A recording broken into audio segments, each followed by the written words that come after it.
Hello दोस्तों, नमस्कार। Welcome back my YouTube channel. फेरि पनि हजुरलाई स्वागत छ मेरो युट्युब च्यानलमा। आज पनि फेरि म आइसकेको छु एउटा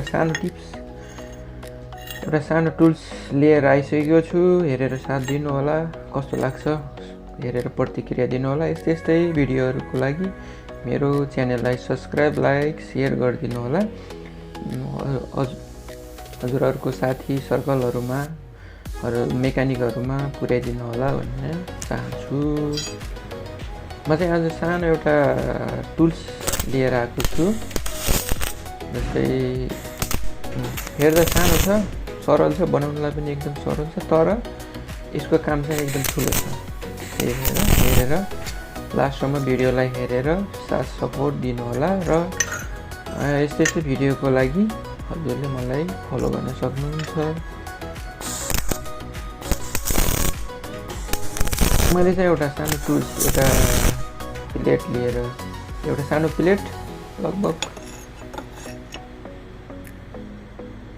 10 सेन्टिमिटरको, एउटा 10x10 को भए पनि हुन्छ। लगभग हेरेर आफूलाई कस्तो ठाउँमा युज गर्नु छ त्यही अनुसारले एउटा प्लेट लिनुपर्छ। मैले चाहिँ हेर्नु यसरी, अब तपाईँको 10 mm 12 mm मोटाइसम्म यतिको नट बोल्टले सिधा यसलाई हाफ सेपमा लिन सकिन्छ तपाईँको। अब यसलाई तपाईँले हतौरीले ठोकेर गर्नुभयो भने पनि हुन्छ, तर अलिकति दिमाग लगाएर अलिकति सरल तरिकाले काम गर्नुभयो भने तपाईँहरूलाई इजी तरिकाले काम गर्नु पनि सजिलो हुन्छ र काम गर्दा गाह्रो पनि हुँदैन। त्यही भएर हजुरहरूले यसरी नै गर्न सक्नुहुन्छ। एउटा मैले 24 को नट वेल्डिङ गरेर यसमा त्यसको चुरी टाइट गरेर त्यसलाई उसको सेपमा ल्याउनको लागि यो चाहिँ युज गरेको छु। हेर्नुहोस् कस्तो मजाले, कस्तो सजिलो तरिकाले मिल्छ। लगभग 2 सेन्टिमिटर लगभग ग्याप थियो यसको। मैले चाहिँ 1 मिनट पनि लागेन यो सिधा गर्नलाई। हजुरहरूले पनि यसरी नै काम सजिलो र सरल तरिकाले गर्नुभयो भने हजुरलाई काम गर्नु पनि गाह्रो हुँदैन र सहज पनि हुन्छ र छिटो पनि हुन्छ।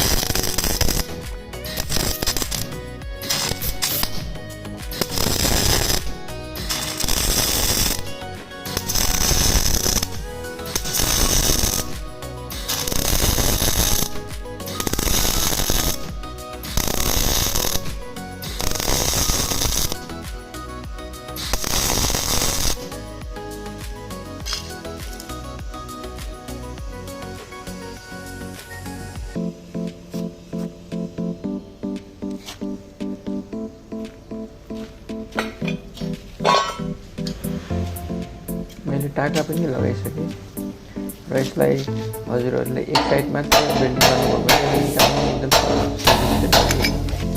निकाल्न सकिन्छ। 2 साइडै बेल्डिङ गर्नुभयो भने यसलाई निकाल्नलाई फेरि तपाईँहरूले ग्राइन्डर मेसिन युज गरेर फेरि त्यसलाई काट्नुपर्ने हुनसक्छ। त्यही भएर एक साइड मात्रै 2वटा टाका लगाउँदा, अब कतिको हेभी फलाम छ, हजुरहरूको प्लेट कतिको हेभी छ त्यही अनुसारले टाका लगाउनुपर्छ। हेर्नुहोस् यत्रो ग्याप छ यसमा, तपाईँको लगभग 5-6 सेन्टिमिटर ग्याप छ यसको।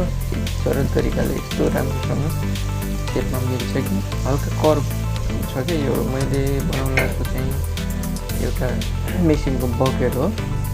यो चाहिँ हल्का कर्भ हुन्छ नि त, हल्का मोडिएको हुन्छ। त्यही भएर त्यो सेपमा ल्याउनको लागि मैले चाहिँ यो टुल बनाएर यसरी गरिरहेको छु।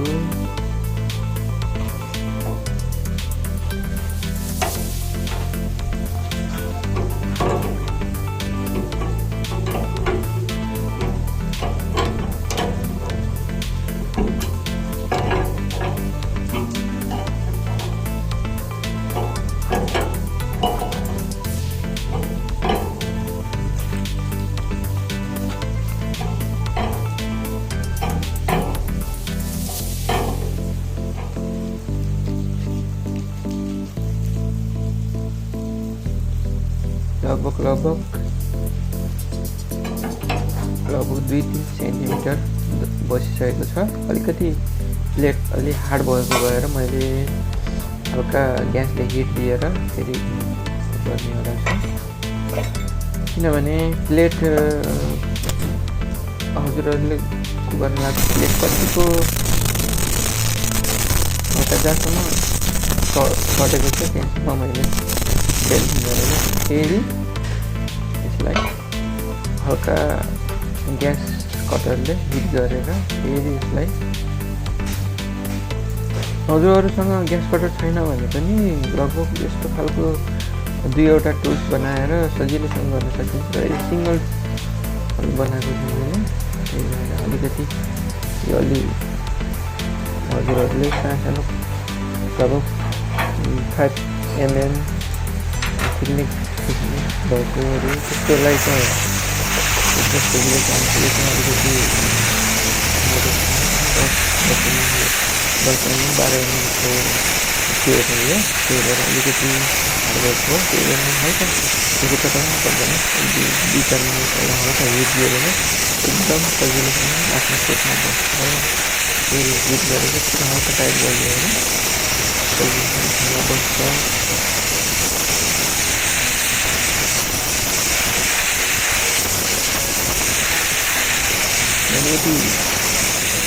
यति बिगार नलागेको भयो, यसलाई हल्का बेल्डिङ गर्दै हतुरीले छुट्दै हल्का बेल्डिङ हतुरीले छुट्नु पर्छ नि त। त्यही भएर यसरी हजुरहरूले गर्नुभयो भने हतुरी छुट्नु परेन, सजिलैसँग लगभग आनन्दले हुन्छ कि त्यस्तो।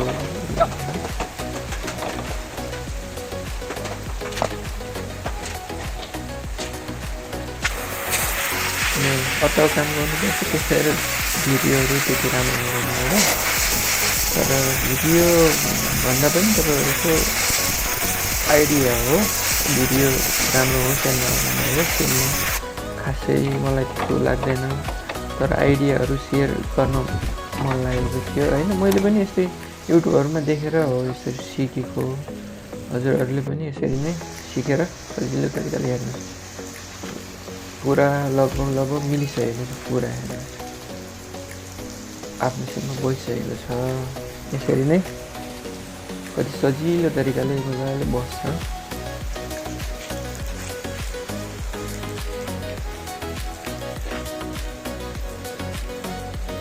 मैले पनि सिकेको कुरा हजुरहरूकोमा सेयर गरेको हो। अन्यथा नलिनु होला, मैले भिडियोहरूमा भोइसहरू त्यति दिन अलि खासै आउँदैन, त्यही पनि हल्का प्रयास गरिरहेको छु। यतापट्टि चाहिँ लगभग 8 सेन्टिमिटर जति ग्याप मोड्नुपर्ने थियो, त्यही पनि सजिलैसँग मोडेर लगभग मिलाइसकेको छु। हजुरहरूले पनि यसरी नै काम गर्दा हल्का लगभग आफूलाई पनि बाहर नपर्ने टाइपले र यस्तै टुल्सहरू बनाएर काम गर्न सक्नुहुन्छ। हजुरले यतिन्जेल मेरो भिडियो हेरेर साथ दिनुभएकोमा हजुरहरूलाई धेरै धेरै धन्यवाद। र यस्तै भिडियोहरूको लागि मेरो युट्युब च्यानललाई सब्सक्राइब गरेर जोडिनु होला। धन्यवाद।